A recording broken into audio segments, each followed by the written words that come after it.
When you were younger, you were probably taught to behave in a certain way. Whenever you did something right or wrong, good or bad, you either got rewarded or punished. You probably never really paid attention to what was actually happening at the moment of it happening, but what was happening is a learning style called operant conditioning. It's a very powerful tool to learn a behavior. According to Dr. B.F. Skinner, the founder of operant conditioning, he says, "This is how we acquire the range of learned behaviors we exhibit each and every day." So what exactly is operant conditioning? It is nothing more than a valuable tool to learn a behavior. Dr. Stratton of Duke University says that it's a process by which humans and animals learn to behave in such a way as to obtain rewards and avoid punishments. An example could be a child doing their homework. They do their homework, the parent might give them ice cream.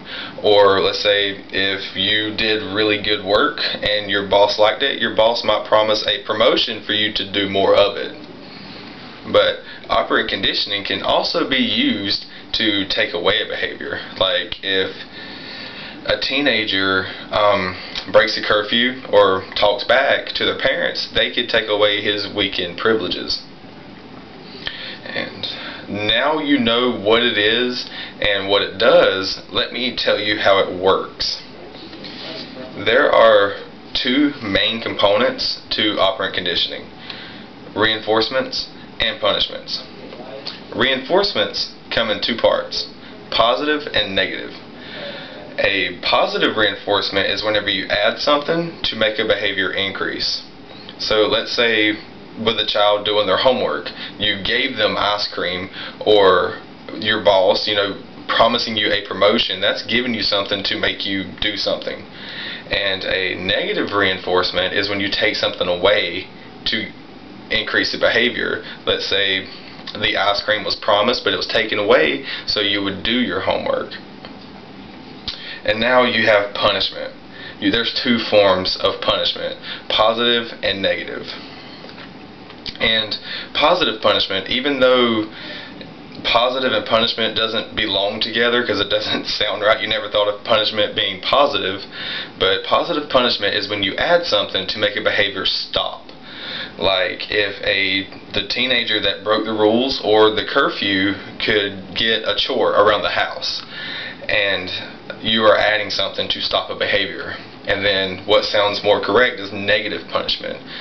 Negative punishment is when you take something away to make a behavior stop.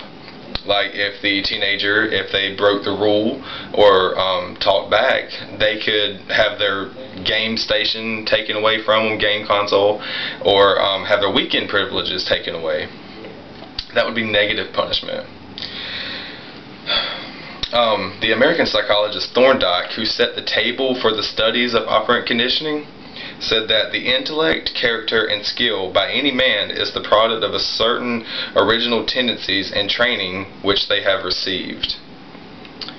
And who would have thought that whenever you were getting in trouble as a child or getting rewarded for doing something good, that you were actually a part of a psychological concept of learning?